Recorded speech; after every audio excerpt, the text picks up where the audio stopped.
ప్రభువాక్య సందేశాలు సమాధానపరచు సందేశాలు పరమునకు చేర్చే సందేశాలు ఇవి ఒలీవా సందేశాలు. ప్రభువాక్య సందేశాలు సమాధానపరచు సందేశాలు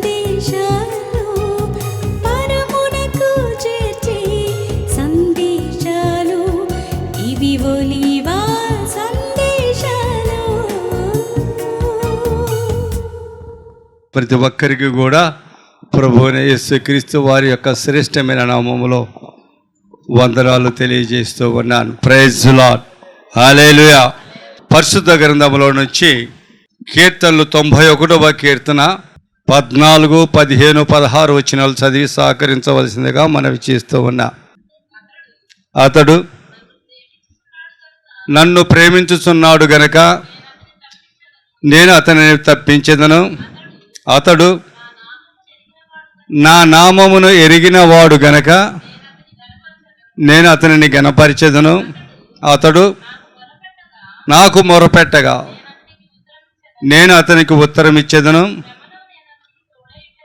శ్రమలలో అతనికి నేను తోడై ఉంటేదను. అతనిని విడిపించి అతనిని గొప్ప చేసేదను. దీర్ఘాయువు చేత అతన్ని తృప్తిపరిచెదను. నా రక్షణ అతనికి చూపించెదను. దీర్ఘాయువు చేత తృప్తిపరిచెదనని మాట ఇక్కడ ఉంది. ప్రైజ్ ది లార్డ్, హల్లెలూయా. చిన్న ప్రార్థన చేసుకుందాం. సర్వోన్నతుడా, సర్వశక్తి గల దేవా, మిక్కిలి ప్రేమ గల తండ్రి, మీకు వేలాది వందనములు స్తుతులు, స్తోత్రం స్తోత్రం స్తోత్రం స్తోత్రం స్తోత్రాలు ప్రభువా. కొద్ది సమయం నీ పక్షాన్ని నిలబడబోతుండగా ప్రభువా, నన్ను మీ సెలవ సాటున మరుగుపరచుకో, నా నోటిని బోరగా వాడుకో. కూడి వచ్చిన నీ బిడ్డలతో మీరు సూటిగా స్పష్టంగా మాట్లాడమని ఈ చిన్ని ప్రార్థన మీ పాసాన్ని చేసుకుని ప్రతిఫలం దయచేయమని మా ప్రభు ప్రియకుమారుడు యేసుక్రీస్తు వారి నామములో అడిగి వేడుకొంచున్నాను పరమ తండ్రి, ఆమేన్. ప్రైజ్ ది లార్డ్, హల్లెలూయా, హల్లెలూయా. చదివిన కీర్తన భాగంలో కీర్తనకారుడి ద్వారా దేవుడు మాట్లాడుతున్నాడు. మనం చదివిన ఈ 3 వచనాలు కూడా వాగ్దానాలతో కూడిన వచనాలు. దేవుడు ఆత్మ వాగ్దానంతో కూడిన మాటలు మాట్లాడాడు. పరిశుద్ధాత్మ దేవుడు అతని ద్వారా. దేవుడు ఏం మాట్లాడుతున్నాడు ప్రజలతో ఆ యొక్క కీర్తనకారుని ద్వారా అంటే, అతడు నన్ను ప్రేమించుచున్నాడు గనక నేను అతనిని తప్పించెదను. Praise the lord. ప్రేమ అనే మాటను మనం ఇక్కడ చూస్తున్నాము. చాలామంది కూడా మనము దేవుని ప్రేమించమనే వాక్యాలు మాకు ఉన్నాయి. నన్ను ప్రేమించండి అని చెప్పే మాటలు ఉన్నాయి. ఇరుగు పొరుగు వారిని ప్రేమించండి అని మాటలు ఉన్నాయి. ఎవరైతే దేవుని ప్రేమించగలరో వారు ఇరుగు పొరుగు వారిని ప్రేమించుతారు, తనతో ఉన్న వారిని కూడా ప్రేమిస్తారు. ప్రేమించటం అంటే నోటితో కాదు. నిన్ను నేను చాలా ప్రేమిస్తున్నానమ్మా అంటే అది కాదు, అది లెక్కకు రాదు. ప్రేమ అనేది ప్రవర్తనలో ఉండాలి. దేంట్లో ఉండాలి? ప్రవర్తన అంటే పని రూపంలో చూపబడాలి. ఏమి రూపంలో చూపబడాలి? పని రూపంలో, క్రియ రూపంలో మనము దేవునికి ఎత్తపరచాలి. అప్పుడు దేవుడు ఈ మాట మనకు వర్తింపజేస్తాడు. అతడు నన్ను ప్రేమించుచున్నాడు అనే మాట వారికి మాత్రమే వర్తిస్తుంది. ఎవరికి? నోటితో నా ప్రభువా నిన్ను నేను ప్రేమిస్తున్నానయా అని ప్రార్థన చేసినంత మాత్రమే ప్రయోజనం లేదు. అయా నేను చాలా బాగా నిన్ను ప్రేమిస్తున్నానయా అని మాట ప్రార్థన చేసిన ప్రయోజనం లేదు. కారణం ఏమంటే దేవుడు అంటున్నాడు, క్రియ రూపంలో నువ్వు ప్రేమించాలి. ప్రభువారు ఒక్క మాట అన్నాడు, చక్కటి మాట. ఏంటో తెలుసా? నీ యొక్క తల్లిదండ్రుల కన్నా, నీ కుటుంబ సభ్యుల కన్నా, నీ బిడ్డల కన్నా నన్ను ఎక్కువ ప్రేమించాలి, అప్పుడు నన్ను నువ్వు ప్రేమించినట్టు అనే మాట మాట్లాడాడు వాక్యం ద్వారా. Praise the Lord. ఎవడైతే నాకన్నా తన తల్లిదండ్రులను, తన కుటుంబ సభ్యులను ప్రేమిస్తారో వారు నా వారు కాదు అనే మాట ఇక్కడ చెప్పాడు. ప్రైజ్ లార్డ్, హల్లెలూయా. అలాగే పరిశుద్ధ గ్రంథంలో చెప్పిన మాటల ప్రకారము దేవుడు అతడు నన్ను ప్రేమించుచున్నాడు. ఎలా ప్రేమించుచున్నాడు? అతనికి తప్పించెదను. అతని ఆపదల నుంచి తప్పిస్తాడు, శ్రమల నుంచి తప్పిస్తాడు, కష్టాల నుంచి తప్పిస్తాడు. ప్రతి విషయంలో భూమి మీద దేవుడు ఎప్పుడు అతన్ని ప్రేమించాడో అప్పుడు ఆయన దృష్టి, ఆయన మనసు ఆ కుటుంబం మీద, ఆ వ్యక్తి మీద, ఆ సంఘం మీద ఉంటుంది. దేవుడు ప్రేమించుకుని మనం ఏం చేయలేం. దేవుడు ప్రేమించువాడిగా ఉండాలి. దేవుని కృపలో ప్రేమించబడే వాళ్ళుగా ఉండాలి. అప్పుడే ఈ మాట వర్తిస్తుంది, ఈ వాగ్దానం. మీకు ఒక మాట నేను చెప్తాను చూడండి. మొదటి సామెల గ్రంథము 1వ అధ్యాయం 2-3 వచనాలు మనం చదివితే గాన అక్కడ ఎల్కానా అనే ఒక వ్యక్తి ఉంటాడు. రాము అనేటువంటి పట్టణంలో ఉంటాడు. అతనికి 2 భార్యలు. ఒక భార్య పేరు అన్న, రెండవ భార్య పేరు పెన్నెన్న. పెన్నెన్నకు పిల్లలు ఉంటారు, కానీ అన్నకు పిల్లలు లేరు. కానీ ఆ యొక్క వ్యక్తి, ఆ కుటుంబం మొత్తం, భార్యలు పిల్లలు అందరూ కూడా రామ అనే పట్టణంలో నుంచి షిలోను అనే పట్టణానికి వెళ్ళి సైన్యములకు అధిపతి యొక్క యెహోవా మందిరములో వాళ్ళు మొక్కుబళ్ళు చెల్లిస్తూ బలులు అర్పిస్తూ ప్రతి ఏటా అక్కడ 2-3 దినాలు గడిపి దేవుని సన్నిధిలో వస్తూ ఉన్నారు. ఇది దేవుని పట్ల ఉన్న భక్తి భావం, భయభక్తిలో కలిగి. చాలామంది ఇక్కడ ఉన్నవారమైన చూసాం, ఇంటి పక్కన ఉన్నవారే మందిరానికి రారు. అది మా మందిరము కాదు, అది ఏంటంట మా మందిరము కాదు. ఈ భూమి మీద ఉన్న మందిరాలు ఏవి కూడా ఏ మనుషునివి కావు, ఏ మనుషునికి సంబంధించినవి కావు. ఎవరైనా పొరపాటున ఈ మందిరము నాకు సంబంధించింది నేను అనే మాట మాట్లాడితే పొరపాటు. దేవుని పేరుతో కట్టబడిన ప్రతి మందిరము దేవుని మందిరము. ఏ మందిరానికైనా ఏ మనిషి అయినా ఎప్పుడైనా ఎక్కడికైనా వెళ్ళొచ్చు, ప్రార్థన చేసుకోవచ్చు. కానీ కొన్ని నియమాలు ఉంటాయి, కొన్ని కుటుంబాల బాధ్యతలు ఉంటాయి, కొన్ని సంఘ కట్టుబడులు ఉంటాయి. కాబట్టి మనం అందరం కూడా చాలా జాగ్రత్తగా ఆ కట్టుబాట్లలో ఉండాలి. అలాగ ఉండటం మంచిదే. కానీ ఈయన ఎంతో దూరం వెళ్ళిపోయి దేవుని పట్ల ఆయనకున్న ప్రేమను చాటాడు, భక్తిని చాటుకున్నాడు. అది దేవుడు చూస్తూ ఉన్నాడు. ఈమె కాదు, ఇతని కాదు, ఇతని మందిరానికి వెళ్ళి ఎక్కడికో వెళ్ళి అక్కడ భక్తి చాటాడు. కానీ ఇంకొక కుమార్తెను నేను చూపిస్తాను, ఇంకొక భక్తి మురాలు ఉన్నాయి. ఆమె దేవుని పట్ల ఎలా ప్రేమ ఆమె చాటిందో. అందుకే దేవుడు అంటాడు అతడు నన్ను ప్రేమించుతున్నాడు. అంటే మనము దేవుని ప్రేమించటం కాదు, కానీ దేవుడు మనల్ని గుర్తించాలి, నన్ను ప్రేమిస్తున్నది ఈ కుమార్తె, ఈ కుమారుడు అని సత్యము మనం తెలుసుకోవాలనేది నా ప్రధాన ఉద్దేశం అని ఈ మాటలు మాట్లాడుతున్నా. మనం ప్రేమించడం కాదు, మనము ప్రేమిస్తున్నట్లు దేవుడు గుర్తెరగాలి, దేవుడు ఈ మాట చెప్పాలి మన పక్షాన. అతడు ఆ కుమార్తె నా మీద, నా పక్షాన నన్ను ప్రేమిస్తున్నది గనుక నేను తప్పిస్తాను, అన్ని విషయాల్లో తప్పిస్తానని, అన్ని సమస్యల నుంచి తప్పిస్తానని, అన్ని విధాలా నేను ఆమెను ఆదుకుంటానని ఆయన మనసుకు కలగాలి. ఆయనకు మనసుకు కలిగేలాగా మనం ఇక్కడ ప్రవర్తించేవారిగా మనం ఉండాలనేదే దేవుని పక్షాన నేను మీ అందరికీ తెలియజేస్తున్న సత్యం. నా ప్రియ సహోదరి సహోదరుడా, ఆలకించండి ఈరోజు. చూడండి, 2వ రాజుల గ్రంథము 4వ అధ్యాయంలో ఒక మాట ఉంటుంది. సునోనేమి అనే పట్టణం ఉంటుంది. సునోమేని, అక్కడ సునోమిరాలు అనేటువంటి గనురాలు ఒక ఆమె ఉంటుంది. ఆమె ఏంటి అంటే దేవుని పట్ల భయభక్తులు కలిగిన కుమార్తె, దేవుని పట్ల ఆసక్తి కలిగిన కుమార్తె, దేవుని బాగా ప్రేమించే కుమార్తె, దేవుని పట్ల, దేవుని మందిరములో దేవుని ప్రజలను బాగా ప్రేమించే మనస్తత్వం కలిగినటువంటి. ఏ విధముగా ఎల్కానా తన కుటుంబంతో సైతం వెళ్ళి దేవుని మందిరములో ఆయన ప్రేమను చాటాడు, ఆయన భక్తిని చాటుకున్నాడు, ఆ ప్రకారం ఈ కుమార్తె కూడా, సునమిరాలు కూడా భక్తి చాటు ఉండేది. అయితే ఆ ప్రాంతానికి ఒక దైవజనుడు వెళ్ళాడు. ఆయన పేరు ఎలీషా. ఆయన దైవజనుడి పేరేంటి? ఎలీషా. ఎలీషా గారు వెళ్ళినప్పుడు ఆ యొక్క పట్టణంలో ఉన్నటువంటి ఆ యొక్క సునోమిరాలు ఈ యొక్క ప్రవర్త అయినటువంటి దేవుని ప్రవర్త అయినటువంటి ఎలీషాను చూసినప్పుడు ఆయనతో అన్నదంట, అయ్యా నువ్వు ఈ ప్రాంతానికి వచ్చినప్పుడు నువ్వు నా ఇంటికి వచ్చి భోజనం చేయాలి అని చెప్పి ఆ యొక్క ప్రవక్త గారిని బలవంతం చేసి ఆయన ఇంటికి తీసుకెళ్ళి భోజనం చేసి పెట్టిందంట. ఏం పెట్టిందంట? భోజనము.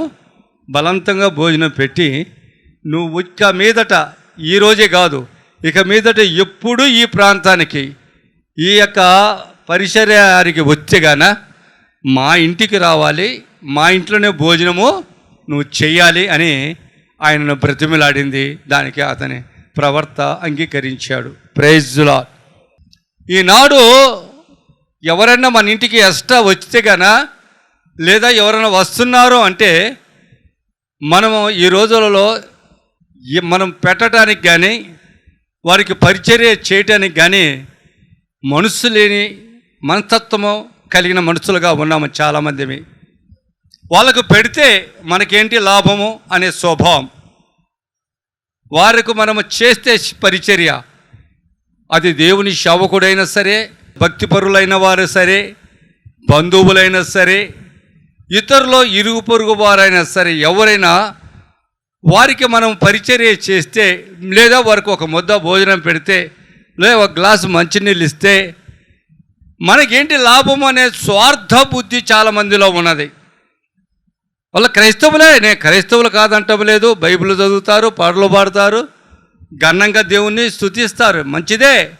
కానీ ఆ మనసు, ప్రజలను ప్రేమించే మనసు, దేవుడు చెప్పినట్టు ఇరుగు పొరుగు వారిని ప్రేమించమనే మనసు లేదు.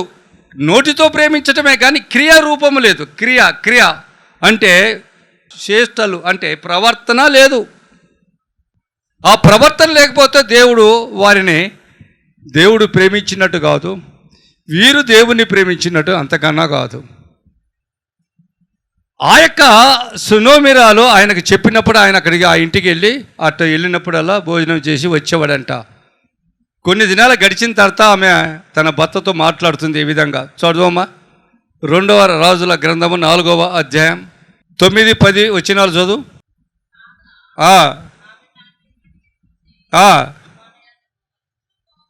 మన యొద్దకు వచ్చుచూ పోవుచున్నవాడు భక్తిగల దైవజనుడని నేను ఎరుగుదును. అంటే ఇప్పుడు ఒక మాట, నేను ఎరుగుదును అంటే అర్థం ఏంటి? ఆమె పూర్తిగా అతన్ని పరిశీలన చేసింది, పూర్తిగా పరీక్షించేసి ఈయన పరిపూర్ణమైన దైవజనుడే, ఈయనను దేవుడు వాడుకుంటున్న వాడే, ఈయన చాలా మంచి భక్తిపరుడు, దైవజనుడు, దేవుని ఆత్మతో నింపబడుతున్నవాడు అనే మాట ఇక్కడ మనకు అర్థమవుతుంది. చదువు. కావున మనము మన గోడ మీద ఒక చిన్న గది కట్టి అందులో అతని కొరకు మంచము, బల్ల, పీట, దీపస్తంభములను ఉంచిన ఎడల అతను మన యొద్దకు వచ్చినప్పుడెల్లా అందులో బస చేయవచ్చునని ఆయనతో చెప్పగా అది జరిగించాడు. Praise the lord. హల్లెలూయా. ఇది క్రియ రూపము. ఇది క్రియ అంటే పని. ప్రేమ తన పని ద్వారా తెలియజేసింది ఈ సునోమిరాలు. మాటలతో కాదు, దేవుని పట్ల ఎంత ప్రేమ ఉందో, దేవుని ప్రజల పట్ల ఎంత ప్రేమ ఉందో, దేవుని దాసుని పట్ల, ప్రవక్త పట్ల ఎంత ప్రేమ ఉందో క్రియ రూపంలో చూపినటువంటి దైవజనురాలుగా మనం ఇక్కడ చూడవచ్చు, విశ్వాసిగా. ఇది చాలా శ్రేష్టమైన మాట, చాలా శ్రేష్టమైన సంగతి. మనము గమనించామని దేవుని పెట్ట మనవి చేస్తున్నాను. అందుకే క్రియ రూపంలో మన ప్రేమ, నోటితో నిన్ను చాలా ప్రేమిస్తున్నాను అంటే అది లాభం లేదు. ఎప్పుడు నువ్వు ప్రేమిస్తున్నట్టు, ఎప్పుడు నువ్వు చేస్తున్నట్టు అంటే నీ ఎదుట వచ్చినప్పుడు ప్రేమించటం నీకు తెలుస్తుంది. అప్పుడు ఎలా ప్రేమిస్తావు, ఎవరిని ఎలా ప్రేమిస్తున్నారు అనేది మనకు అర్థమైపోతుంది. క్రియ చూపించినప్పుడు పని, వారి యొక్క ప్రవర్తన, బట్టి ఆ వచ్చిన వ్యక్తి ఎస్టిమేట్ వేసేస్తాడు, నన్ను ఎంత ప్రేమిస్తున్నాడు అని. దేవుడు అదే చూస్తాడు. నా పేరట వచ్చిన వానికి మీరు ఏం చేయాలంట? పట్టెడు అన్నము పెట్టినా, ఒక గ్లాసు మంచినీళ్ళు ఇచ్చే దాహము తీర్చినా నాకు మీరు ఇచ్చినట్టే అని అన్నాడా లేదా? చూడండి, మత్తయి సువార్త 25వ అధ్యాయము 35వ వచనం. నేను ఆకలి కొంటిని, మీరు నాకు భోజనం పెట్టిరి. నేను దప్పిక కొంటిని, నాకు దాహం ఇచ్చిరి. పరదేశినై ఉంటిని, నన్ను చేర్చుకుంటే. దేవుని నామానికి మహిమ కల. 40వ వచనం. రాజు మిక్కిలి అల్పులైన, రాజు అంటే ప్రభువైన యేసుక్రీస్తు వారు అంటున్నారు, మిక్కిలి అల్పులైన ఈ నా సహోదరులకు ఒకరికి మీరు చేసిరి గనుక నాకు చేసిరై. నిశ్చయముగా మీతో చెప్తున్నా, ఎంత మాట. ఒక్కరికి అంటే ఈ విధముగా ఆకలి కొనిన వారికి అన్నం పెట్టినప్పుడు, దాహం వేసిన వారికి ఒక గ్లాసు మంచినీళ్ళు ఇచ్చినప్పుడు, పరదేశి అయి ఉన్నప్పుడు వారిని చేర్చుకున్నప్పుడు, వారికి సేద తీర్చడానికి కొంత అవకాశం ఇచ్చినప్పుడు, మీరు అనుకుంటాము మనమందరము చాలామంది వారికి నేను చేస్తున్నాను అని. వారికి కాదండి. నువ్వు క్రైస్తవుడివి, క్రైస్తవురాలివి అయితే, నిజమైనటువంటి యేసు ప్రభువు యొక్క అంగీకరించిన విశ్వాసివి అయితే, నీ జన్మతోనే క్రైస్తవ కుటుంబాల్లో జన్మించి ప్రతి ఆదివారము ఆరాధనకు వెళ్తూ ప్రార్థనలు చేస్తూ ప్రార్థన కూడికలను పాలిపాకుసురాలు అవుతున్న కుమార్తెవు కుమారుడు అయితే ఈ పని మనం చేయాలి. ఈ పని చేయటం వలన దేవుడు అంటున్నాడు, మీరు చేసింది వారికి కాదు నాకు చేశారు అని నిశ్చయముగా నీతో చెప్తున్నాను. ఇది ఖచ్చితమైన. అందుకే అంటాడు, అతడు నన్ను ప్రేమించాడు గనుక. మనము దేవుడు రాడు మన దగ్గరికి ఎదుట, మనము దేవుని ఎలా ప్రేమించాలో మనకు తెలియదు. ఒకవేళ దేవుడే మనకు సాష్టాంగా ప్రత్యక్షమైతే మనం బ్రతకము కూడా. కానీ ఆయన ప్రజలను ప్రేమించాడు. ఆ ప్రజలలో ఒకనికి నేను సహాయం చేస్తే గాన ఆ సహాయము దేవుడు చూస్తాడంట. అది దేవుణ్ణి ప్రేమించినట్టు క్రియా రూపంలో. ఈ మిల్కానా కూడా ఆయన భక్తి చాటాడు, దేవుని పట్ల ప్రేమ చూపించాడు. ప్రతిసారి ప్రతి ఏట వెళ్ళేవాడు, ప్రతి సంవత్సరం వెళ్ళేవాడు. ఎంత డబ్బు ఖర్చు అయినా సరే, ఎంత బాధ అయినా సరే ఓర్చుకొని వెళ్తూ ఉండేవాడు.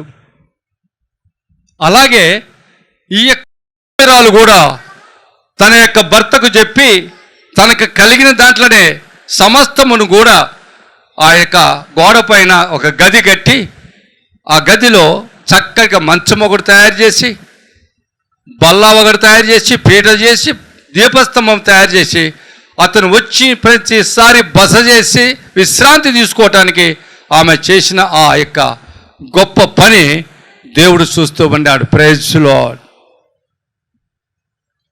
నా ప్రియ సహోదరి సహోదరా, నేను కూడా జాబ్ చేస్తున్నప్పుడు, ఉద్యోగం చేస్తున్నప్పుడు ప్రతి ఆదివారము నేను ఆ వాక్యము చెప్పడానికి వేరే సంఘాలకు వెళ్ళేవాడిని. ఆ సంఘాలకు వెళ్ళినప్పుడు 2 సంఘాలు ఈ గుడివాల్లో ఉన్నాయి, 2 సంఘాలు గ్రామాలలో ఉన్నాయి. గ్రామాలకు వెళ్ళినప్పుడు వాళ్ళు ఎట్లా భోజనాలు పెట్టేవాళ్ళు అక్కడ. ఇక్కడ కూడా నేను వద్దన్నాను, నేను లోకల్గా ఉన్నాను కదా వెళ్ళిపోతానంట.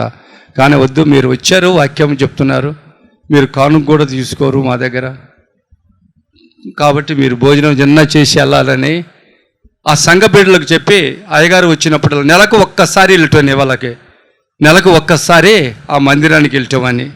ఆ మందిరానికి వెళ్ళిన ప్రతి ఆదివారం వాక్యం అయిన తర్వాత, ప్రార్థన అయిపోయిన తర్వాత భోజనాలు ఏర్పాటు చేసేవారు. ఆ భోజనాలు అక్కడ మనకు బాగా తెలిసిన వ్యక్తే. అంటే ఆ యొక్క సంఘానికి నేను వెళ్ళటం మొదలుపెట్టిన తర్వాత నాకు తెలుసు, సామ్యూల్ గారని వాళ్ళ భార్య పేరు సిఫ్రా గారని, వాళ్ళు ఇరువురు కూడా. పాస్టర్ గారు కొద్దిగా మందిరానికి దూరంగా ఉండేవాడు, కొద్దిగా దూరం రావటం, వాళ్ళ కుటుంబం అంతా మందిరానికి దగ్గరలో ఉండేవాళ్ళు. కానీ వాళ్ళకన్నా ఇంకా దగ్గరగా ఉన్న వాళ్ళు చాలామంది ఉన్నారు విశ్వాసులు. కానీ ఆ కుటుంబమే ప్రతి ఒక్క ప్రార్థన సమయానికి ముందు ఆ మందిరాన్ని ఓపెన్ చేయటము, తలుపులు మొత్తము శుభ్రం చేయటము, మందిరాన్ని కడగటము, కుర్చీలు వేయటము, ఇవన్నీ వాళ్ళు పరిచర్య చేస్తూ నీళ్లు మంచినీళ్ళు తాగటానికి పెట్టడము, ప్రజలకు బాత్రూములలో మంచినీళ్ళు నింపటము, ఇవన్నీ కూడా పాపం వాళ్ళు చేసేవారు. వారు ఏనాడు బాధపడేవారు కాదు. నేను వెళ్ళడం ప్రారంభించిన తర్వాత కూడా నాకు భోజనం కూడా వాళ్ళు 1, 2, 3 సార్లు ఏర్పాటు చేశారు. వేరే వాళ్ళు చేసినప్పటికీ వీరు ఏర్పాటు చేసిన చక్కగా భోజనం వడ్డించేవారు. ఆ మందిరంలో అయ్యగారికి నాకు ఇద్దరికి భోజనం చేసేవారము. కానీ చాలా వాళ్ళ ప్రేమ చూశాను, వాళ్ళ క్రియ చూశా, వారి ప్రవర్తన చూశాను. నేను దేవుని ఎలాగా ప్రేమించడం అంటే వాళ్ళని బట్టి నేను చాలా నేర్చుకున్నాను. దేవుని అలా ప్రేమించాలి,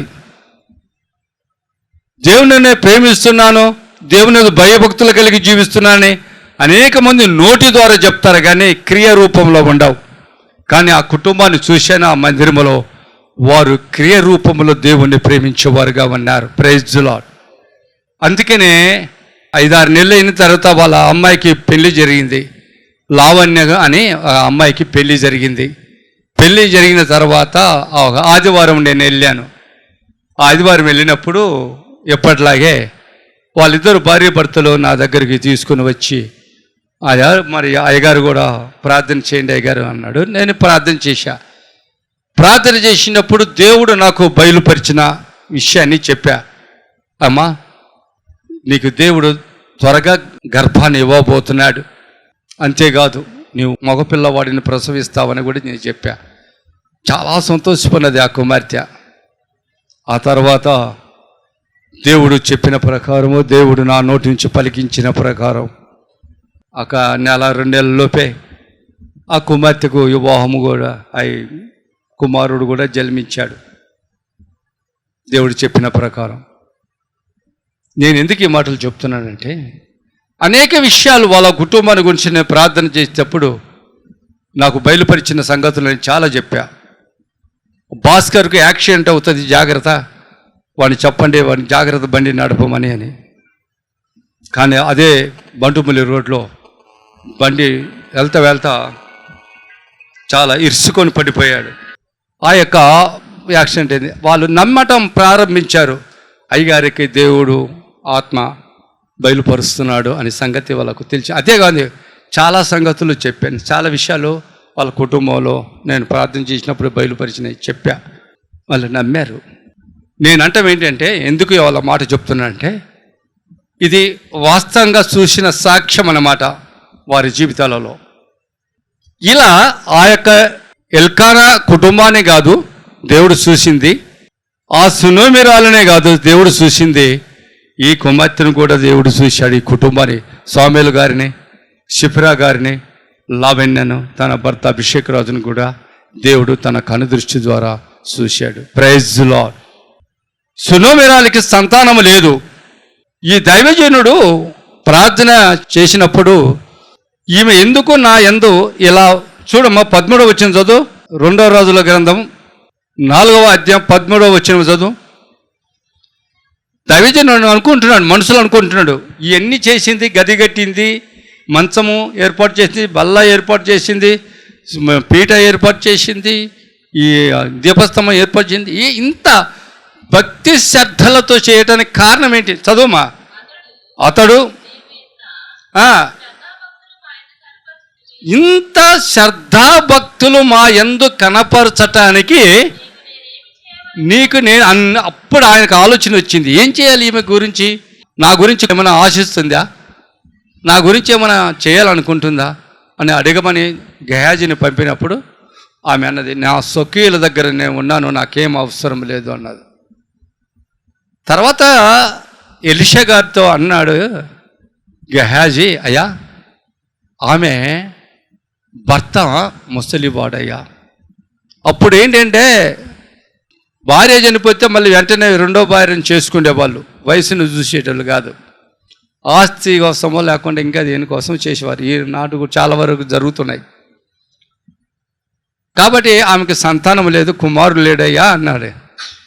అయితే సర్వశక్తి గల దేవుడు యొక్క ప్రవర్త అయిన ఎలీషా గారు ప్రార్థన చేసి ఉంటాడు దేవునికి ఈమెను గురించి. ప్రభువా, నీ దయ, నీ కరుణ కటాక్షం మరి నిన్ను ఇంతగా ప్రేమిస్తుంది, నీ దాసుని ఇంతగా ప్రేమిస్తుంది, నీ యందు ఇంత భక్తి శ్రద్ధలు చూపిస్తుంది, ఈమె పట్ల నీ దయ చూపవా, ఈమె పట్ల నీ కనికరం చూపవా అని ప్రార్థన చేసి ఉంటుంది.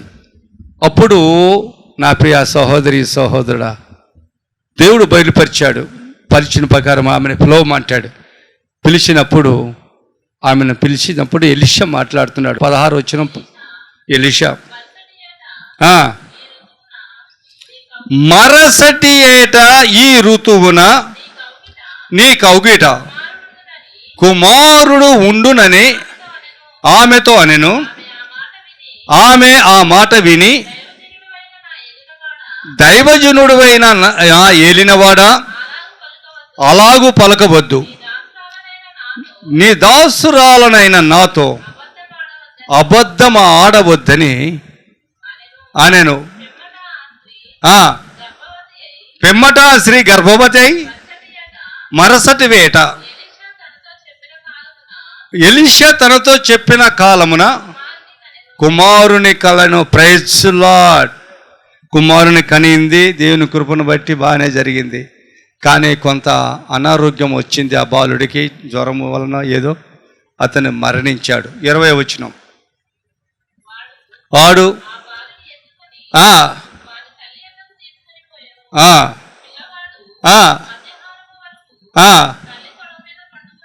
తల్లి తొడ మీద పండుకొని ఉండి చనిపోయింది. Praise Lord. వెంటనే ఆమె ఏం చేసింది తెలుసా? ప్రహారీ గోడ పైన గది కట్టిందో, ఏ మంచము ఉంచిందో ఎలీషా గారి గురించి, ఆ మంచం మీద ఆ బాలును పండబెట్టేసి పరుగున అక్కడికి వెళ్ళిపోయింది. ఎక్కడికి?